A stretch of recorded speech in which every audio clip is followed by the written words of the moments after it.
and welcome back to the show.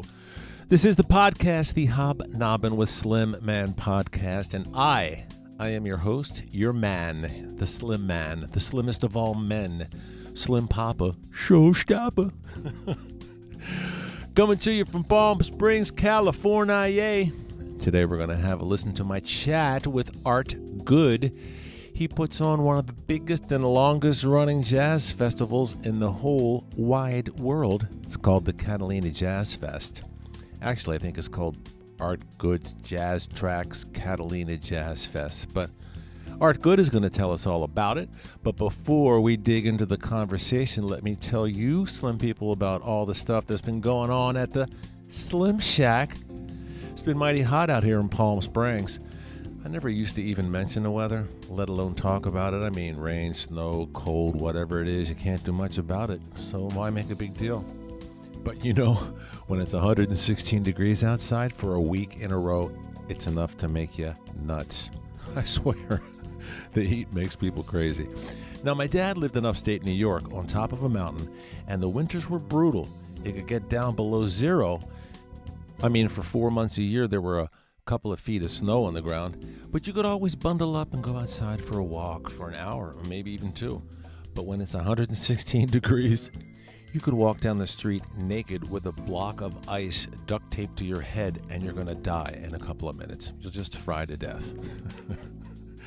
Oh, well, get over it, Mr. Man. It's only the weather. Shut your wine hole. What else? Well, I had to put together 99 packages for my Kickstarter campaign, the one that got this podcast thing going. Thank you, Kickstarter people. So people made pledges, and I offered rewards. So I stuffed Hobnobbin coffee mugs and Hobnobbin aprons and Young at Heart CDs into 99 boxes. And I went to the post office at 8 a.m. and met my friend Eddie. He's my post office amigo. And we sat there and had a chat while he stamped and did all that stuff.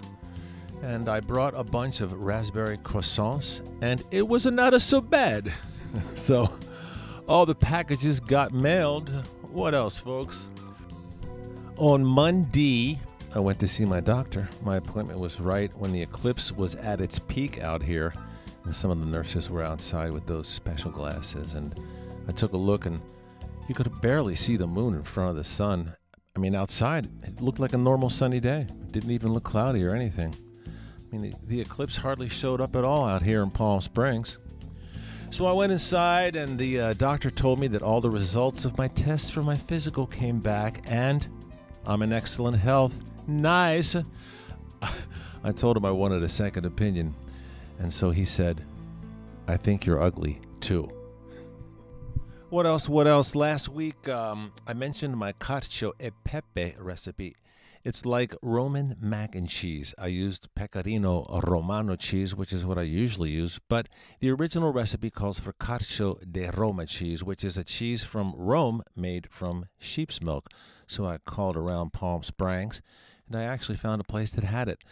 So I made the cacio e pepe with the cacio de Roma cheese, and it was okay. I mean, it was good. It wasn't great. No great shakes. So I went and I took a look on the internet and found a video of Anthony Bourdain, one of my favorites, and he was eating cacio e pepe at an undisclosed location in Rome. He didn't want to tell people where the restaurant was because he didn't want it to get too popular.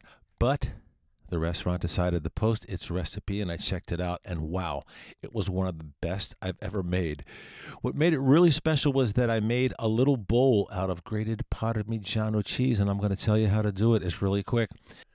I took about a half a cup of freshly grated Parmigiano Reggiano cheese, and I put it in a thin layer on the bottom of a non-stick sauté pan, and I put the heat on medium-high until the cheese started to bubble and brown.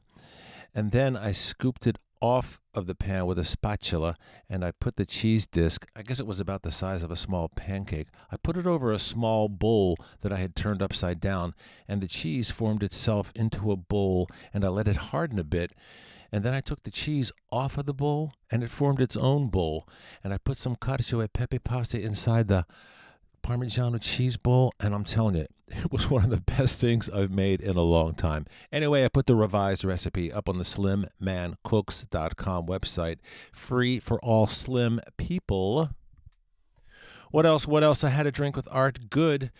I had forgotten to take a photo when I did his interview, so we met at a bar a couple of days ago. Art walked in, and we had some drinks and a bite. The bartender snapped a few photos, and then Art and I chatted for a bit. The thing that's frustrating for me with Art is that when you're talking to him at a bar, just kind of normal, he's giving you all kinds of inside info. He's dishing a little dirt about people in the music biz, but when you talk to him during the podcast, he kind of skips over stuff. Like when I asked him how much he paid George Benson to do a show at the Catalina Jazz Festival, and he wouldn't answer. When I asked him who was the biggest pain in the ass he ever had to deal with at the festival, he told me, but it was off mic, so I couldn't even use that part of the conversation. Well, for the record, the biggest pain in the ass was Brian Culbertson. That's right. Art can't say it, but I can. I once did a show with Brian Culbertson at a festival in Florida. There were a couple of thousand people there, and he would not let us sound check. He just stood there on stage until the very last second, and then we, the Slim Man Band, had just enough time to plug in and play. I mean, we couldn't even change our clothes or wash our hands or nothing. So Art Good can't break bad about Brian Culbertson in the podcast, but Uncle Slimmy can give you the skinny. Anyway, I've known Art for a long time. I sang at his wedding. I sang End of the Rainbow while Peter White played guitar. And Art and I, me and Art, all three of us, we've been friends for a while. Now listen, Slim people, make sure you stay tuned until the end of the podcast, because I'm going to tell you a little story about a Slim Man song called Hey Carolina that Art Good asked me to change to Hey Catalina for the Catalina Jazz Festival. But right now, let's dig into my chat with legendary jazz DJ, music impresario, and owner of the Catalina Jazz Festival, Art Good.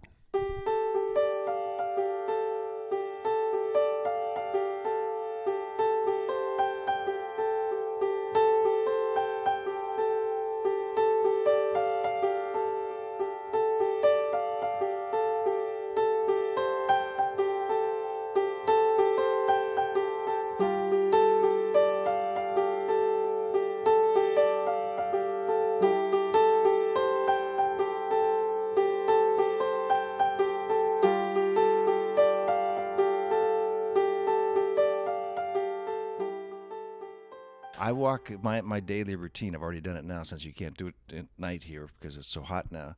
I go down this road here, and I go all the way to the end where the top of the 14th tee is. This is the 14th hole, back nine. And then it circles out of the Cathedral Canyon Country Club onto a public walkway, bikeway that comes all the way through Palm Springs and happens to end as it circles right here. And no one's on this stretch because no one comes down this far. It goes down outside. There's got a fence to the next community. It's got a fence over to here. And when I get down to the end over here, it's this location where people are teeing off, and a lot of their balls go over the fence. And you're there collecting golf balls? Yeah. And up here on the ninth, the 10th hole, which is the start to the back ninth, I know where they are. After 3 months, I have an eye for where they are. So you're taking a nice evening stroll because it gets really hot during the afternoon and the morning here in Palm Springs. And are you taking like a bag to collect these balls, or you put them in your pocket? I'm not that lucky. I'm not that lucky. So you got a bunch of golf balls in your pocket, and a girl comes up to you and says, "Well, this is Palm Springs, so you're lucky if it's a girl." So, but if you get one or two, this morning I got 4.5. You're going to say, "How did you get 4.5?" One of them was split a little bit, and somebody obviously just tossed it. Oh Lord! But one was a nice Callaway. Good golf, and you can tell. Golf balls real expensive? No, but it's more fun to find them than to buy them. It reminds me of the joke, like this could be you, like Art Good. I saw him; he had a pocket full of golf balls, and a woman came up to him and looked at his pocket, and Art could see that she was confused. So Art Good explained to her, he pointed to this thing and said golf balls, and the woman said, Are you "Is happy that to is that anything like tennis elbow?" Yeah. So do you wash your balls, or you just leave them dirty, or you collect them as they are, and you have a ball washer? What does the Attorney General of the United States say? I can't answer that question in a public hearing. Your ex-wife Catherine got you this house, found you this house. Yeah, and she nailed it. This was the great. first place that she brought us into, and we hadn't talked in 10 years until the day that Austin was with me. You hadn't even talked to her for 10 years? No, we'd emailed. That was the communication. Like, what would happen when you dropped the kid off? Would we just wave to each for other? the most part, no. We would Leave the kid on the street there corner? was no wave involved. Well, I don't know. It's sort of. How old is he? He's going to be 18? He'll be 18 next month, legal. He got one more year. He's a senior at Palm Springs High. I sang at your... He's the commissioner of film at Palm Springs High. You ask what that is? What is the commissioner of film at Palm Springs High? He created the position. He did? He's into film. That's his new thing is film. He was here a few weeks ago watching Steve McQueen movie after Steve McQueen movie. Good choice. He'll pick an actor and just watch everything that they've got. And over in Catalina, he's been in that theater a million times. Have you been in it? Yeah. Yeah. One of the oldest 1929 classic theaters around.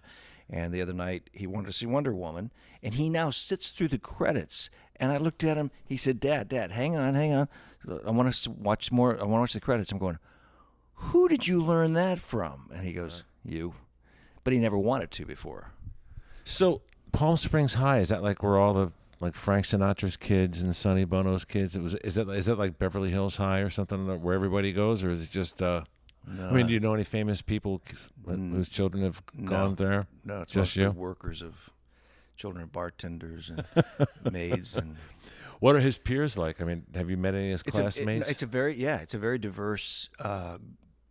It's Mexican, it's black, a little bit of Asian, a little bit of white, but I like the fact that he's going to a school where he's really getting the mix of society, and I like public school. Yeah, it's important. Like when I was a kid and I went to school, I mean, there was a mix.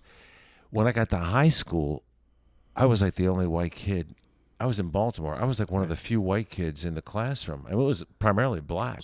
One of the reasons why I think society it's always been screwed up, and I suppose it'll always be screwed up. We think it's worse than it's always been. Try reading some history. It's been, but it is because the education isn't equal all the way around. And it isn't equal? It's not. It's not. I mean, I say I love the concept of public schools, but if we happen to be in an area where the public school was really bad and really dangerous, I probably wouldn't want my son to go there. I happen to know that Palm Springs High is a really good school, but if you don't educate all the kids, you never change the culture of violence and uneducation of the whole thing. Avalon is the only town on the island of Catalina, which is 25 miles off the coast of Los Angeles. Well, I say 26. Oh, 26. Because of the four preps. You're a singer. Come on. 26 miles across the sea. Sing it. What is that from? What song is that the Four from? Preps. The Four Preps. Four Preps. It was a huge hit in 1958. 26 miles across the sea. Santa Catalina is waiting for me. So it's technically called Santa Catalina? It's called 26 miles across the sea. No, I mean the actual island is called Santa. It's called Santa Catalina Island. Why did you pick that place to have the first Catalina Jazz Festival? Were you looking around? Were you going, hey, is there another island I could do? Were you?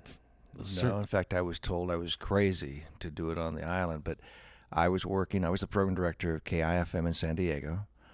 And the station was struggling. It had a problem with the FCC, the license. In fact, the FCC eventually took their license away from them.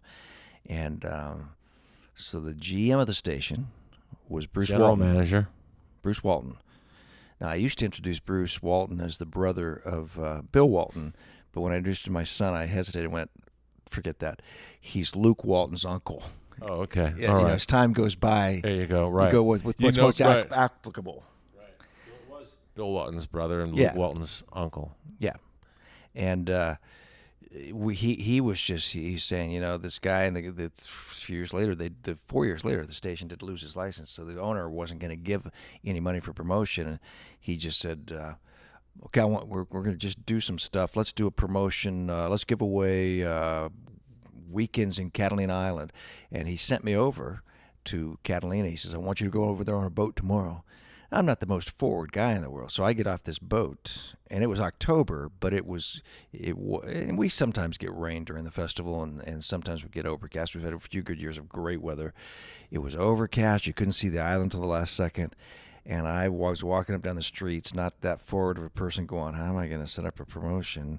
And I walked into the Hotel Catalina, and the manager really liked me, and we set up a promotion.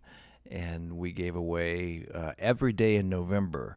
It's kind of like the prelude to Trip-A-Days that radio stations did forever. We gave away a weekend in Catalina. So he had a deal with the boats. It was Catalina Cruises back then.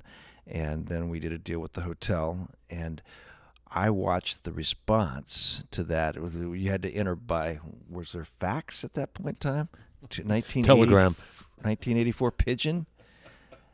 It was 1982. It was 1982, but I watched the response. We did it for at least a couple years. Every day in November, a trip to Catalina Island, and I just went, whoa. Well, and along with that, I was enchanted by the island, and so in '84, I did my 30th birthday party and talked 40 of my best friends into going over for my 30th birthday party, and I called because you could see the casino sitting there, and for the listener who thinks it's a casino. It was never a casino. William Wrigley decided to call it a casino. William Wrigley of Wrigley Gum. Chewing gum. Right. Yeah. He built the casino as a casino, or was it never a casino? He just called it a casino. The name he gave it, yeah. So 84, you have your 30th birthday party. Then I had my first annual 30th birthday party at 85, and my second, which would have been the third party in 86, and then 87. And I would call over and ask about, because I was told, I didn't know where in that building. I never went in the building. And it was into the Avalon Casino. Yeah, and it was off season, so in January, so nothing much was happening. And finally, in 87, the guy that answered the phone said, I'll give you a tour. You've been bugging me for 4 years. So we went up in the casino, and by that point in time, I had helped create Humphreys Concerts by the Bay. So I was working Humphreys Concerts by the Bay and watching me make money for somebody else. And I started my syndicated show, Jazz Tracks, and I just looked at the room, the ballroom, and went, Jazz Festival. And by that October, stupidly, I did it. I say stupidly because I don't know how I pulled off the first one. Yeah. And so when did you do the first one? We started Catalina Island October 1987. So we're hitting 30 years this year. It's the 31st annual, but 30 years, 3 decades. So what are you playing in 1982? What are you playing in 1985, 87? What artists are you playing? I wasn't even aware of this. I mean, I knew, like back in the 70s, I knew Grover Washington Jr. and the George Benson Breezen, right? I mean, those were like in the 70s. Was that the music you were playing? That kind of stuff? So I'm out at lunch. We're the KIFM. I was the program director. Didn't have a clue what I was doing. And so he looks at me, lunch on a Thursday. He says, have you ever thought about doing a late night jazz show? And I said, yeah. I said, I came down here from Portland, Oregon, where there was a station up there called Kink FM that did a show called Lights Out at 11 o'clock every night. And it kind of was smoothie jazzy. It was, esoteric and other things too. He says, well, let's do that. And I said, when do you want me to start it? And he said, how about tonight? I went, I don't know anything about jazz. So I was a soft rock programmer, programming mellow rock. And so when I said, this is a Thursday, I said, we'll start on Monday. And then I had to make a decision as to who was going to host it, because I was the morning drive announcer at the radio station. And I decided I'd host it, which, everything could have been different if I hadn't decided to host the show.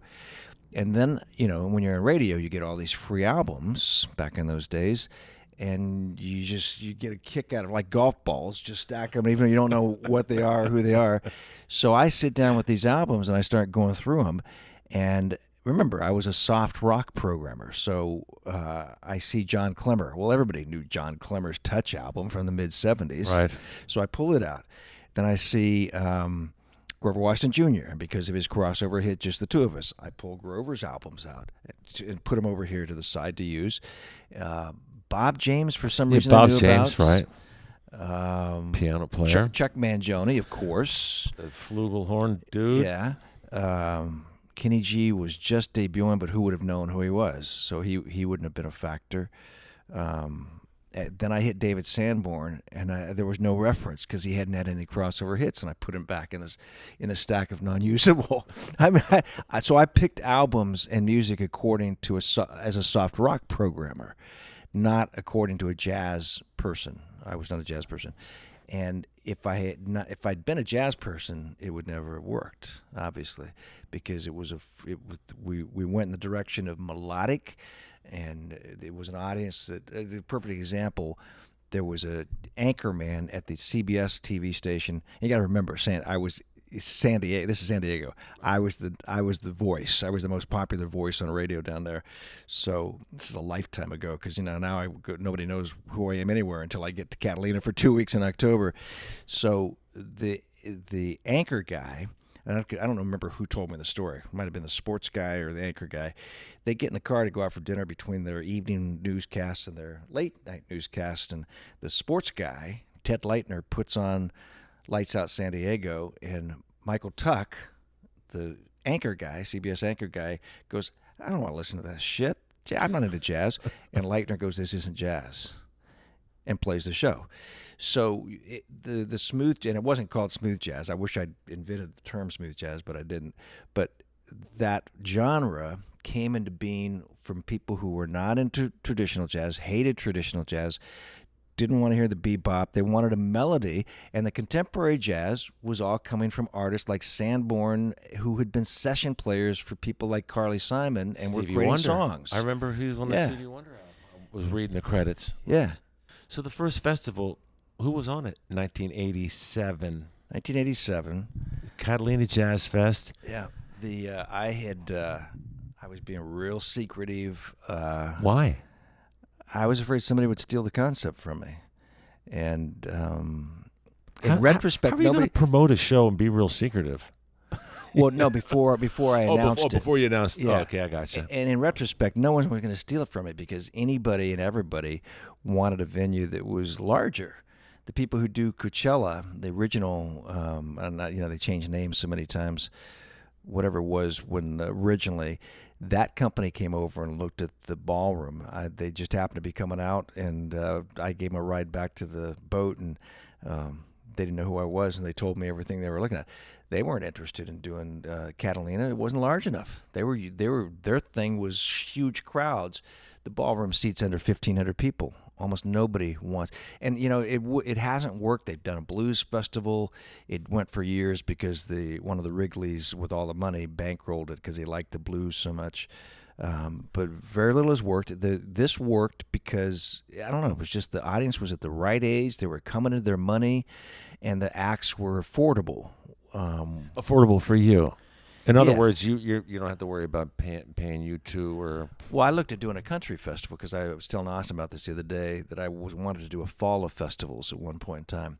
And country, I knew a guy that was GM of the country station, huge country station in Riverside, K-Frog. And so I went to Nashville and was talking to the agents, and they, some of the agents were the same ones that I dealt with jazz, not many, but some.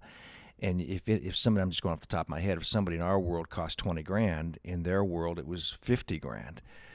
Well, that's the bottom line in any business, is the first key thing. If you open a restaurant and you have a bad lease, you're never going to make it. Right. If you can't keep your costs in line. The only reason why I was able to pull it off was the syndicated show. I was able to advertise it for free. So you had this syndicated show, Jazz Tracks, before you did the 85 festival. the show started. So I was on the air in Phoenix, Ventura, California, Seattle, San Diego, then Milwaukee, and then Bend, Oregon, and I've been on Breeze and still Seabreeze. Right. So you're syndicated in a bunch of markets. You're on the air for 2 years. You do your first festival. You figure you'll have some pull. So you're advertising your own show and your own. Well, I'm going off the seat. I wasn't that organized. I was going off the seat of my pants, and I was kind of whoring myself on the show in terms of talking too much about the festival. But guess what? It worked. No one's taken me seriously until Spyra Gyra accepted the offer. That was they were on the first gig? Yeah, they were the first ones to commit. And when they committed, because they were pretty hot. Yeah, they at were that big. point, They had a huge pop single. that when they committed, all of a sudden somebody else went, well, if Spiro's doing it, then maybe we'll do it too. And then I got my acts based on Spyro Gyra. Now, why did Spyro Gyra agree to do it? Because I was paying him way too much. Yeah. But I didn't know, you know. Right. Earl Clue, Spyro Gyra, 1987. Anybody else you can think of? How many acts did you have? Do you know? Do you remember that? yeah, for some reason, I 10? started the same way that we do it now. I did sessions rather than doing all day long. 2 acts on Friday night, 2 acts in the afternoon session on Saturday afternoon, 2 acts on Saturday night, 2 acts on Sunday afternoon, 2 acts on Sunday night. I can't even remember why I did it that way, but that's part of the signature. That way people they come out of the session in the afternoon at 3:30, and they have till 7 o'clock. They used to go back to their hotel rooms and have sex, but they haven't done that in a lot of years. They might go back and rest now and go out for dinner. So they gave them the chance to feel the island, too. We didn't have reserve seating the first year, but we went to it by the second year. I didn't have the money to pay Earl Clue, so a sheriff was called. We got through that somehow. And when Jay Beckenstein got there backstage, he looked at me and he said, I said, Jay, you're here. Do you have our money? It's the first thing. He says, we've heard some stories already. And I said, I have your money because I didn't give it to Earl Clue. Okay, then we'll play. So you have Friday to Saturday. Rippingtons. It was the Rippingtons' debut year. It was David Benoit's debut year. Wow. Those were the up-and-comers. Those were the unknowns that first year. So you had basically 10 bands. Yeah. Right? Yeah. 10 bands. And then in 1999, I had to have 30 bands. Right, because you're doing 3 3 shows all different. Well, 3 weekends, all different lineups, because you weren't going to go 2 identical and 1 different. Right. But one of the reasons why I made it through all that, and now it's back, we reduced it back to 2 weekends after the recession, and now it's 2 weekends, virtually different acts both weekends. Occasionally an up-and-comer will come along that I'll go, both weekends should see this artist. Often there's one. Last year, Adam Hawley was on both weekends, but that was because he was in LA Collective on one weekend and then his own show on the second weekend. But the reason why I was able to do it was because from the very start, I have always loved breaking new talent to the point where some of them were really bad. Yeah. The audience knows. Yeah, some were really good because last time I did the festival, which was like 1942, last time I did the festival, Trombone Shorty was there. And I'd never heard of him or never seen him, and very few people had, because that was quite a while ago. And he came out and tore the place down. I'm so happy I had him, because the conclusion of that show, where they all switched instruments, was phenomenal. It was, wasn't it? Everybody in the band, and I almost didn't notice, and I only knew because somebody told me, and not everybody in the audience picked it up, but you could see people, wait a minute, Trombone Shorty's, wait a minute, the guy that was playing on drums is now playing on the trombone. It was so unique, but our audience didn't know who he was. Yeah, I know. And so it didn't help me ticket-wise. No. But I wanted him so bad and had him. And there's just a handful of artists still that I want to have them at least once. But I've always booked the up-and-comers.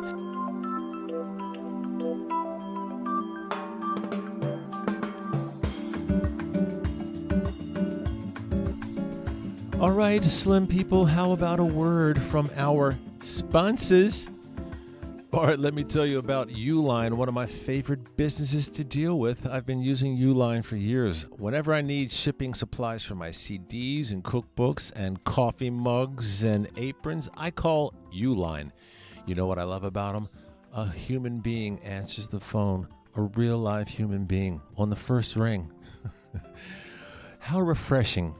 Anyway, they have your complete ordering history right there in front of them, and you tell them what you want, and they ship it right away. I don't know how they do it, but they always seem to get my orders to me the next day without the big shipping fees. So check out their website, uline.com, or give them a call at 800-295-5510. I use them all the time, Slim people. They're good folks to do biz with. Check them out. Another one of our sponsors here at Hobnobbin with Slim Man is the Foundation for International Aid to Animals, helping animals by helping people care for them. The FIAA is a nonprofit family foundation based right here in the good old U.S. of A. The FIAA has pioneered sterilization and treatment programs for the homeless and sheltered dogs, and it also helps people with limited resources treat and care for their pets. Check out their website, aidtoanimals.org. You can find out about all the great work they're doing for abused and neglected animals all around the world. They give support to wildlife rescues and sanctuaries and reintroduction programs. They've also funded documentaries to bring attention to the problems of homeless and unprotected animals. It's a real inspiration to see an organization that cares so much and that does so much to help. And if you get inspired, there's a donate button. That's aidtoanimals.org.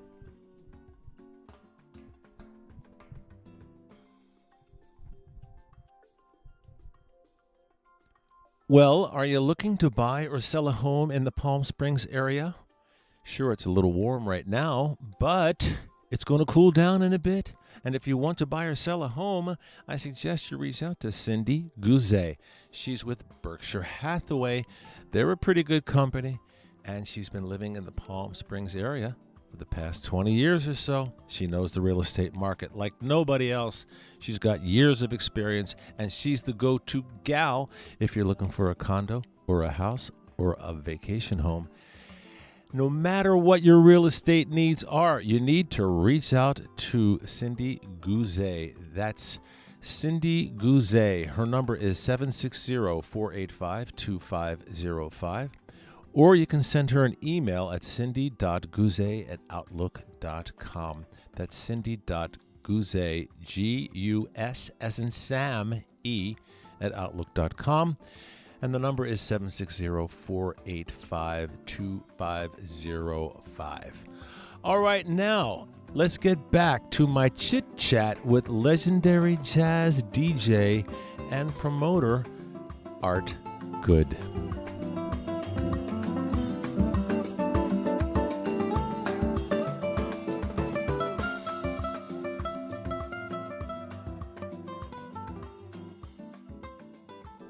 How many hotel rooms does the island have? How many people can?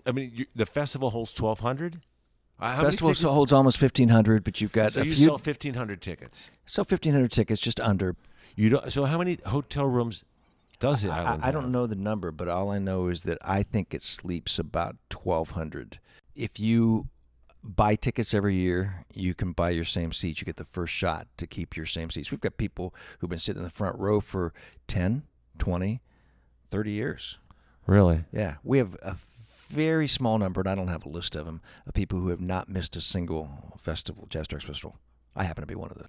So, 87, now it's 2017.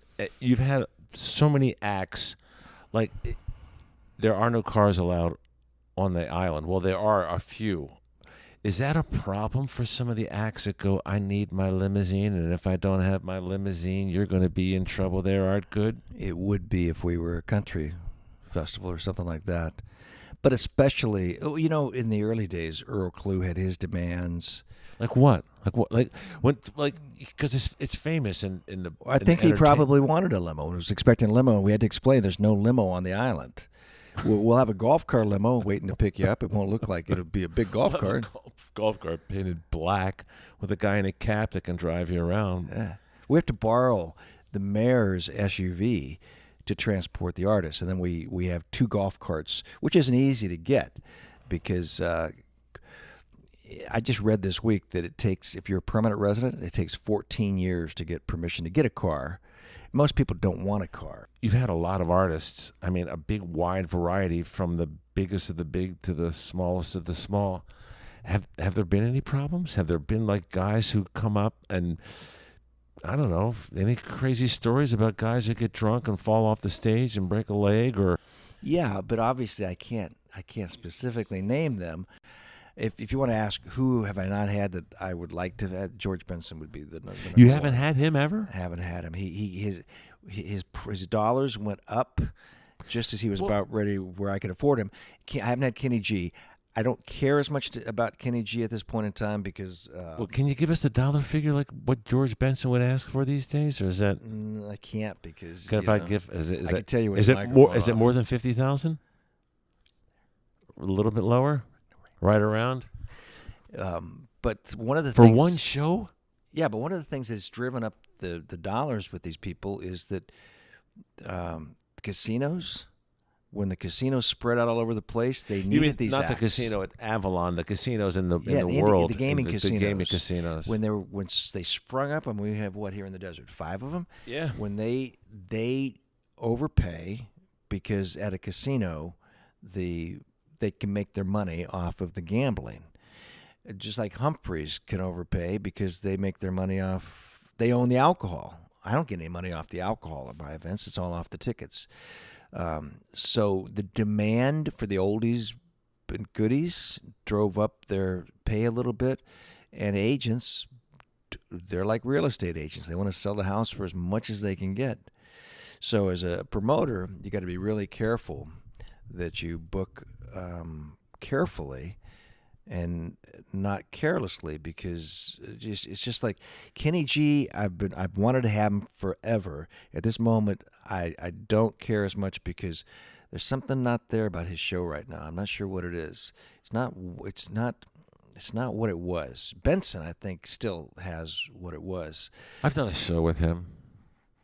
I mean, he was good. It was really good. Who, Benson or G? George Benson. Yeah, Benson's Benson. Yeah, he's got a lot of, and he can play that guitar. I mean, it's just amazing. It was just, we were up in Chateau Saint Michel Winery, and we played with George Benson, and it was just, I mean, I was just like out in the garden because I didn't want to go out and sit with a whole bunch of people. I was just out in the garden right next to the stage. Right. It was just amazing. It was just wonderful. I mean, have you ever been up to the Chateau Saint Michel Winery up in Washington State? No. They had all this Dale Chihuly I glass. drink it. Yeah, I do too. You know Dale Chihuly, the glass blower? His display is what's on display at the Catalina Museum right now. At the Annenberg, too, it's outside. They've got a bunch of his pieces. The one-eyed guy that blows glass. Well, we were in a dressing room at Chateau Saint Michel, opening up for George Benson, and we're in there. And, you know, they've got a little patio area and a little dressing room. Where there we are, the sax player, the drummer, keyboard player, and me. And we're sitting there, and they've got these Chihuly bowls and stuff like sitting around the dressing room and on the patio. Our sax player goes out, smokes a cigarette, and then puts it out. And the gods came out of the heavens. We never got invited back, but I don't know if that was it. But yeah, we did the show with George Benson, and it was just, I mean, it was just amazing. He was really good. So you can't overspend. So Kenny G, for example, he asked me one time when we were doing an interview. Kenny G? Yeah, he asked me, how come I've never played Catalina? Now, I said, Kenny, when we first interviewed, before you broke, you told me you did your own bookkeeping and the money was so important and you kept a real close business. He says, music is business to an extent, and especially if you're going to shoot up to be superstar status.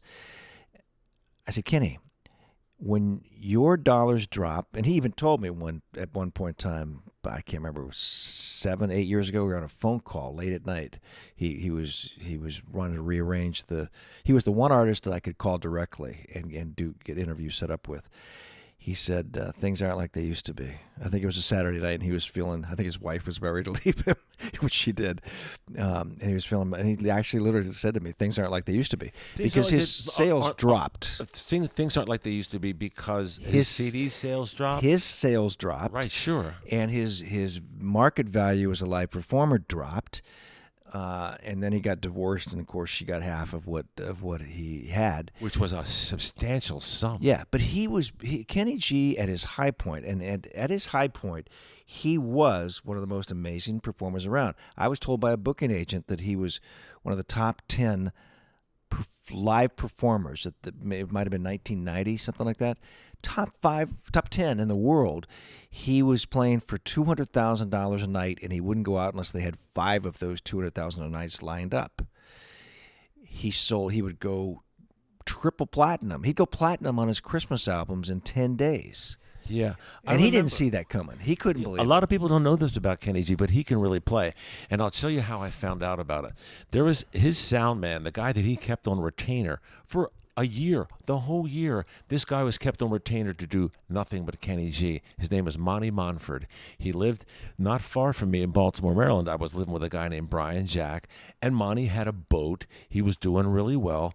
And once we're out in this boat, and he's playing me this tape of this instrumental music, and it was crazy good. I mean, like, just energetic. And it was like, man, I was like, Monty, who is that? He goes, that's Kenny G at Soundcheck. I'm like, Kenny G? Like, because his music is so kind of mellow, and this was anything but mellow. And I was listening to him play, and it was amazing. And then when you get to the live tape that he's playing, it's just completely opposite. I mean, Right. it was so different. Well, his earliest albums were very R&B and very exploratory, and then he hit the duo tones, and that's what sold him, and so that's the direction he went. Yeah.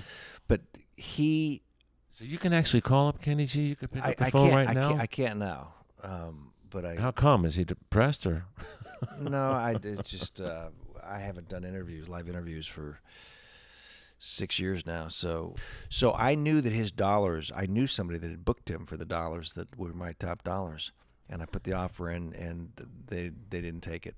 I put it in for about 3 years in a row, and then I ran into him at Scott Pedersen's place. I didn't want to go backstage. Scott Pedersen's place. At Thornton. Oh, at Thornton Winery? Yeah. Kenny G played there? Yeah. And Scott can pay pretty good. Scott's at Benson. And so he passed me, and I didn't want to be backstage. At the Thornton Winery, that's right outside of San Diego, Temecula. Yeah.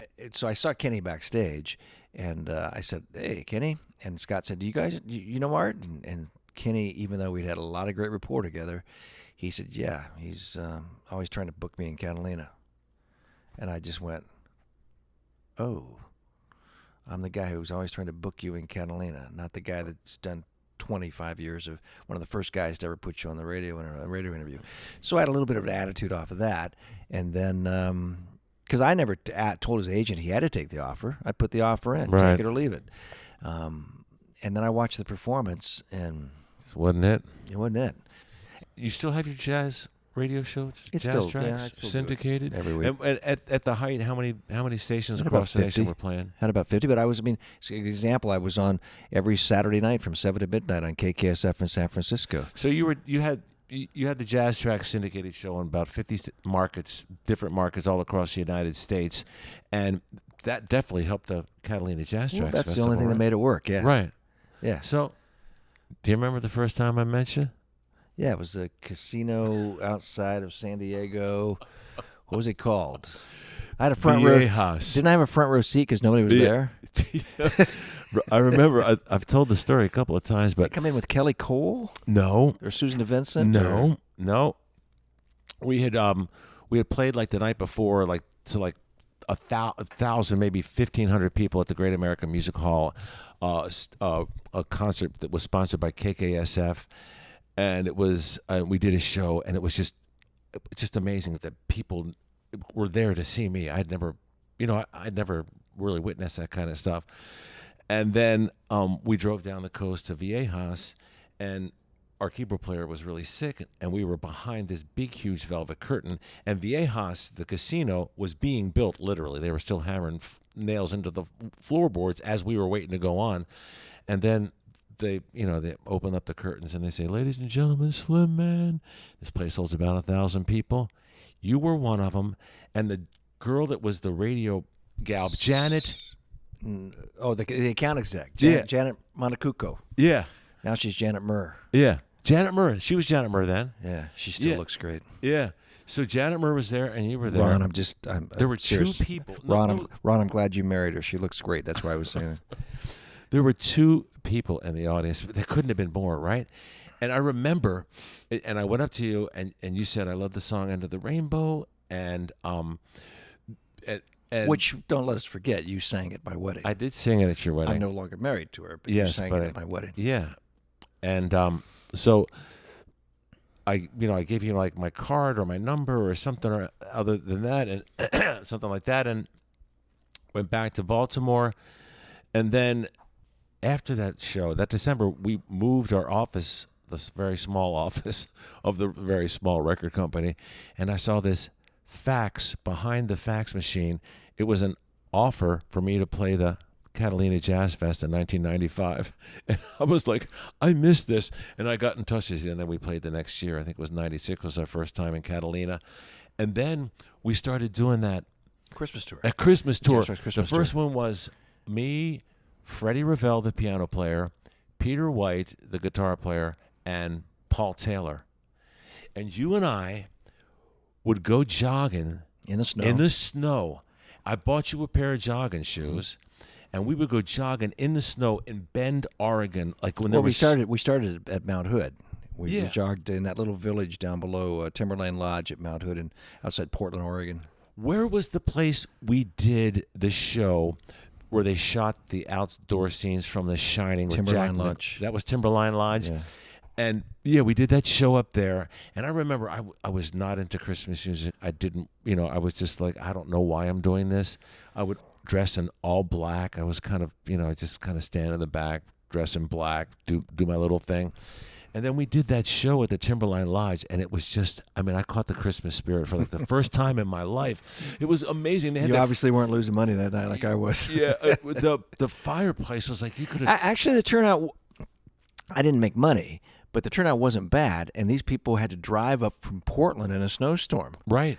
And there was snowdrifts on the side of the road 6 feet Yeah. high. And you and I went, you skied, I snowboarded right outside.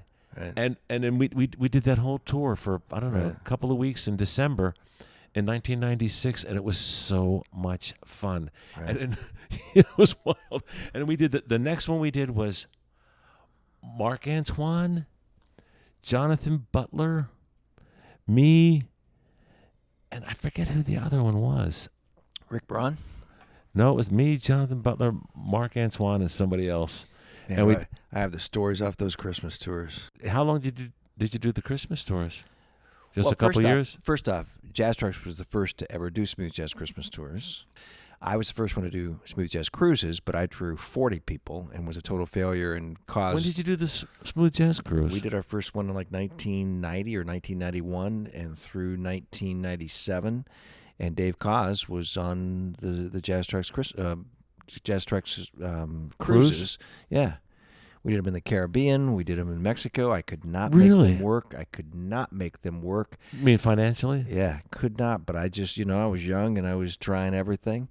We did the first winter music festivals. We did the first ones at the Hyatt Incline Village in Lake Tahoe, and then they stole the concept and did it themselves. Right. And then you did. You were like just like leading the way, hacking Yeah. the path. Yeah. You were hacking the path through the jungle, and everybody else following through, going, Yeah. well. So am I proud of that?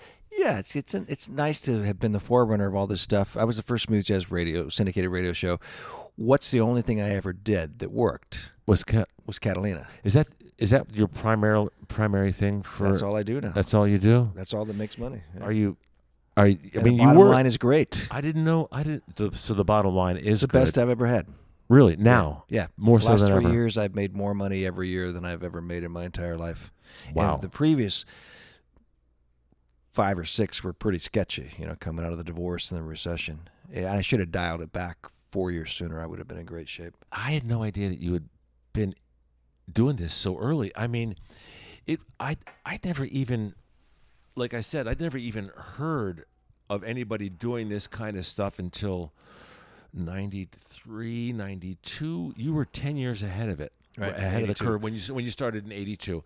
Right. So obviously, you've been a pioneer in that. You were a pioneer in the Lights Out thing. You were a pioneer in the Christmas tours. You were a pioneer in the Smooth Jazz Cruises. You were a pioneer in the Jazz Probably a Festival couple thing. things we've forgotten. Yeah. Yeah. Are you like bitter about like people who've kind of come behind you? No. I'll give you a great example on that. In Santorini, Greece, just a few weeks ago, Look at you. we had come down the donkey trail through all the donkey shit. Why were you in Santorini, Greece with On the Dave Koz cruise, yeah. You went to Greece too? Santorini. So you're Greece. walking down the donkey trail. Well, you're descending about 1,000 feet. I'm in shape, but I'm getting older, and I could feel it going down. You know that going up is easier than going down. Yeah, it is. And you're dodging donkey dung the whole way. It smells like shit because it is shit. And occasionally you're having to stand off to the side while the donkeys go by you. And one guy broke his leg. One guy was almost passed out. One guy broke his leg that was on the cruise? He was on one of the cruises. We don't know if he was on our cruise. One guy was laying there and people were pouring. I gave him all the water bottles I had to pour water over the guy. All the way down, and you get to the bottom, and you're so relieved you're down, and you're spent, even if you're in shape. And we're walking down the dock, and there's the ship, and we're approaching to go back up on the ship, and there's Scott Pedersen. And we chat for a little bit. I walk away, and my photographer, Pat Benter, tells me later that Scott said to her, "I wonder how Art feels being on this incredible smooth jazz cruise with all this incredible talent." The shows were amazing every night, especially the night they did a Michael Jackson tribute with Greg Fillinganes, who was Michael Jackson's music director. Mm-hmm. And you've got Jeffrey Osborne singing a Michael Jackson tune, and Candy Dolphin. Unbelievable show. So Scott Pedersen said, as you were walking away, the photographer overheard him say, "I wonder how Art feels about being on such this incredulous Dave Koz smooth jazz cruise when he was the first one to do smooth jazz cruises and couldn't make it work." And I went, you know what? That doesn't bother me. Is there a lot of... It doesn't bother me because, and I actually, no, it doesn't bother me. It bothers me. I actually mentioned it to Dave in my email, and I said, you know what? I'm at the point in time where practicality rules. Who sold me this house we're sitting in? Your My ex-wife. Your ex-wife? Who I went through a bitter 3-year divorce with. I'm at the age where whatever makes life better. So what year did you move out here? 2002, summer of 2002. So we've been here 15 years. We're both here still. She just lives in a different house. So we would look at some houses to buy, and I would see pictures of children like you see here. Yes. And I would say, "You raised a family in Palm Springs? Right. How strange." Well, I just raised a family here in Palm Springs. Do you like it here? Yeah. I geographically, I love what I have. Live in Palm Springs, have a cabin in Big Bear, and spend 2 weeks in July and 3 weeks at Christmas on the Oregon coastline. On the Oregon coastline? Yeah, I could do that for the rest of my life. It's beautiful up And there. Slim, wherever I am, just like you open your computer. And there you are. And there you are. Right. When I'm up on the Oregon coastline, I keep producing the radio show, upload it from there. All right, so you want to start drinking? Yeah. Thanks. Anything else? We good? We're good. All right.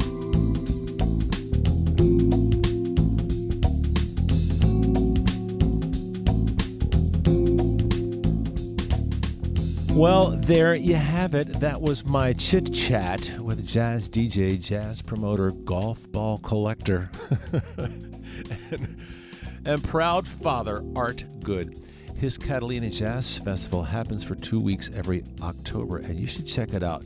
I mean, Catalina Island is beautiful, and the festival is very, very well done. You should also send Art an email and ask him why the slimmest of all men hasn't been on the program for the past couple of years. What's up with that, Art Good? All right, let's close the show with a song. What do you say? Here is a song from the Slim Man 1,000 Miles Away CD. The original title was Hey Carolina. I wrote it about a gal I met in Texas. Well, things didn't end so well. I mean, the CD did well, but the relationship didn't go so well, and I never performed the song because it just reminded me of a not-so-great time. But Art Good suggested I rewrite Hey Carolina as Hey Catalina for the Catalina Jazz Festival, and I did.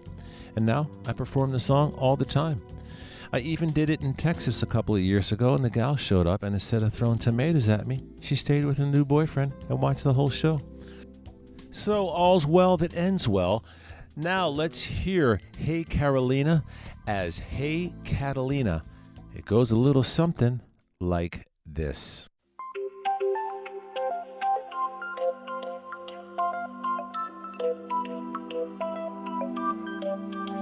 Hey Catalina,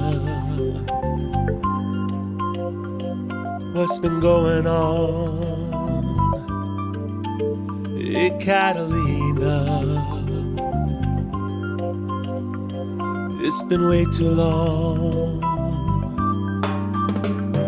When I think about the days and the nights I spent in Avalon, now it seems just like a dream that ended way too soon. Hey Catalina, you make me smile. Been so long since I've seen ya. I want to stay a while, and it seems like it's been years since I felt the magic of this place. I wanna stroll under the stars, take a walk down by the sea.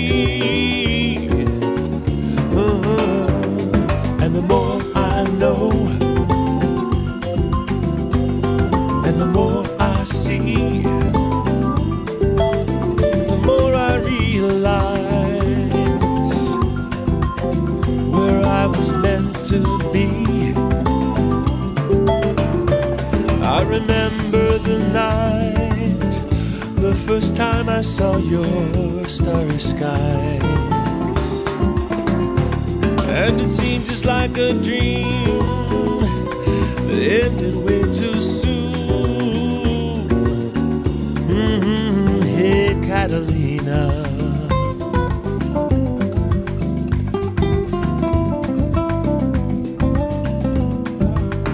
hey Catalina,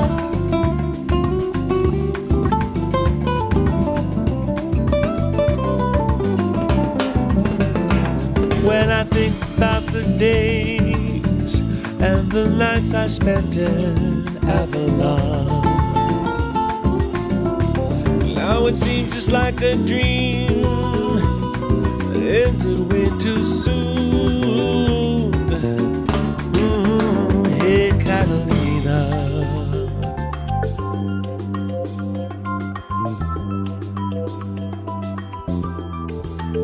hey Catalina,